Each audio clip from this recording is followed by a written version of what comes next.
What's up, Hell Let Loose fam? Hope you have all been doing well. Sorry for ghosting you guys so much. Life has just been so mega hectic, but I have finally managed to find some time to go through the update changelog ahead of tomorrow's update 18 for Hell Let Loose, and my mind is fucking blown. I have to make a video right now. It's late. I normally never would. I need to, absolutely, because I have been bouncing off the walls with excitement, because not only are we essentially going to be getting a brand new map, which we aren't, but we technically are, with the Stalingrad, which I was gonna put down as a rework or a tweak. It is a complete overhaul. I don't think I ever originally appreciated just how much work that they are intending to do, but my good God, we are not going to recognize it. Play styles are going to change, locations and dynamics of our strategies are going to dramatically evolve, and I think this is going to make Stalingrad feel so much more fun and so much more fair to fight over. I genuinely cannot wait to get started. But can I tell you now, that is not what I'm stoked for. Now, I've recently been getting into armor and tanks a lot, especially with Riker and Nicky Dubs, which is now back from his holidays. Huzzah.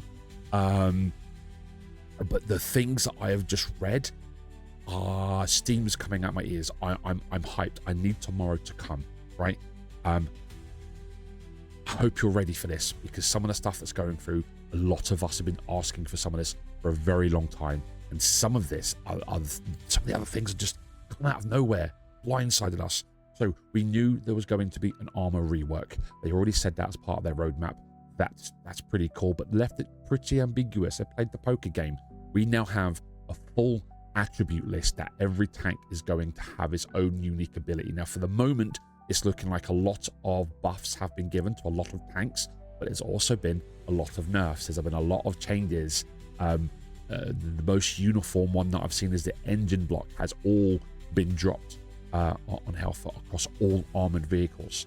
Additionally, now we are going to see AT rockets from the Pia, from the bazooka, and from the Panzerschreck have now been reduced in damage. So AT rifles are going to receive a slight buff, an increase in damage. So they'll be more effective when hitting armor and turrets as they normally were, and will plague us and pest us as they always have been.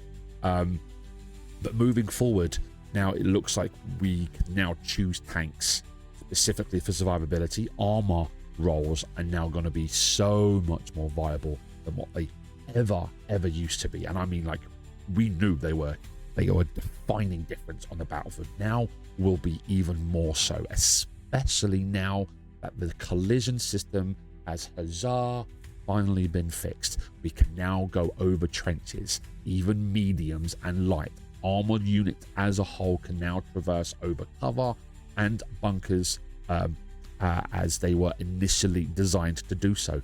Apparently now when they drive into hard objects, walls and stuff, they react differently and are able to recover better, which means now some of these urban maps become just a little bit less scary. So I have a list in front of me because there's so much I have to go through. Now with the armor crews, we now have a technician role that is going to be added to armor crews. So there's going to be another loadout that we'll have to level up to a certain level. This is to be found out tomorrow.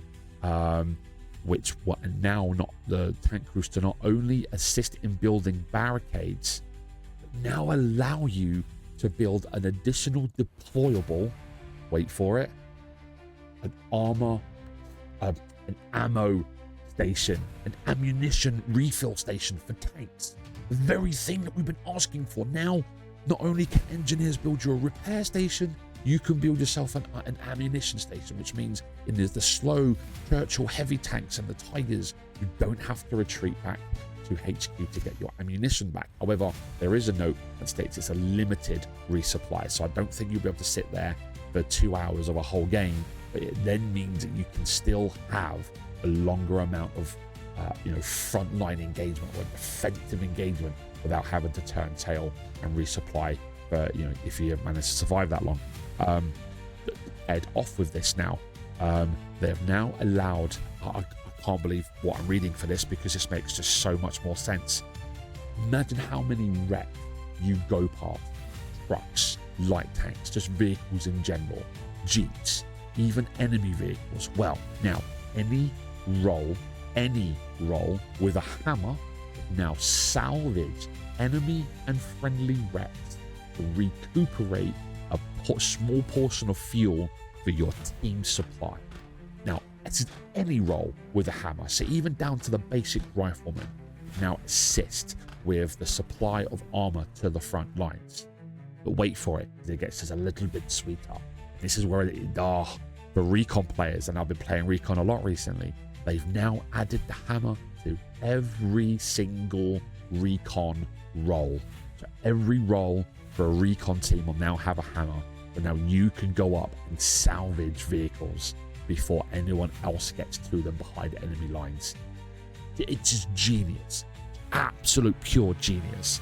You're taking down nodes, you're taking down the garrisons, and now you're stealing essentially fuel potentially from them. I'm crazy about it. This is such a good idea. Now, something else I don't think I was ever expecting, because I think we played it down as the defining feature from it. We're now going to see some cosmetics added into the game beyond for your own soldiers and your own loadouts. We're now going to see tank cosmetics that can be applied by a player to a tank and cannot be changed by any other player whilst that tank is being crewed. And by the looks of it, it's whenever you apply it to, say, a medium tank, all medium tanks will then have it, or at least for that faction, until you change it. So it might even be a legacy thing that once you change it once, it might then jump server to server. Don't quite know how the interaction goes, but I actually quite like the idea of this, because by the looks of the releasing a cosmetic pack with update 18 for tanks for US and Germans, it then means that we can all apply a life realistic, historically accurate camo to tanks that suits your preference. And we know there was a great deal of different ones, autumn ones, summer ones, or some green or some brown. Obviously we have the snow ones. So I think that's a bit fun. I think it's innocent, as long as we don't take it too far. That's absolutely awesome. Something else that everyone's been asking for, oh my god, thank god, and this is going to be everyone, actually, squad leaders and recon will use this all the time, especially when getting feedback from your squads, is on your map we now have an enemy supplies marker that you can ping on the map. So if you can't get to them, or if you see them or see a truck, and I haven't seen anything for nodes, so you could probably use it to mark enemy nodes, but now you can put down an enemy supply marker to help point a potential garrison or a potential flanking location of the enemies. And I think that's, for such a small addition, that'll make such a massive improvement for team planning, positioning, and for defensive and offensive plays. Again, it should have been in ages ago, so I'm glad that they've added it in now. Your killed in action screens have now been revamped. Quite innocently, and I say revamped, it's been told revamped. I don't think it's such a revamp. They've now added statically now, without having to go to WKM in chat command, you'll now be told who killed you, with blue being friendly and red being enemy, and you'll be told how you died and how long you survived prior to that death. That will statically be there below your killed in action. Off the back of this, and this makes so much sense, instead of you getting a killed in action screen when you redeploy, you will now instead be presented with a redeployment screen. Little bit of a thing there, just at least it tells you that you weren't killed off, and I think it might then impact stats, because I think there is a redeployment stats, but if there isn't, I would imagine there is now. Little changes, big impact, especially when it comes to player morale. Now this is the point where I breathe now, because heck of a list, and I told you, with the map as hype as that is, all of this information is crazy. The game is also is evolving far more than I think we were going to give credit for. And this isn't even touch and base onto the fact we've got a ton of bug fixes, including a long massive rap sheet to do with Stalingrad. So the game is going to be in such a good position tomorrow. I cannot wait. So now, if any of this excites you, if you've got any more questions, put down in the comments. We'll have a chat about it. I will be streaming the game live tomorrow. Usual time. I've carved it out, but we don't know what time the update's coming. So it's update day. I'm hoping it updates during stream. I don't care if it means we have to come out of the game. I will happily update it and we can talk amongst ourselves about the updates. But please share with me how excited are you? I need you to be in love with this as much as I am, because this is gonna, I'll be surprised if this doesn't draw in more players. But yeah, very late. I need to edit this. I need to get it out tonight. And call to arms. I need to see you guys tomorrow. We need to experience this together. Hope to see you around. Love you long time. Good night.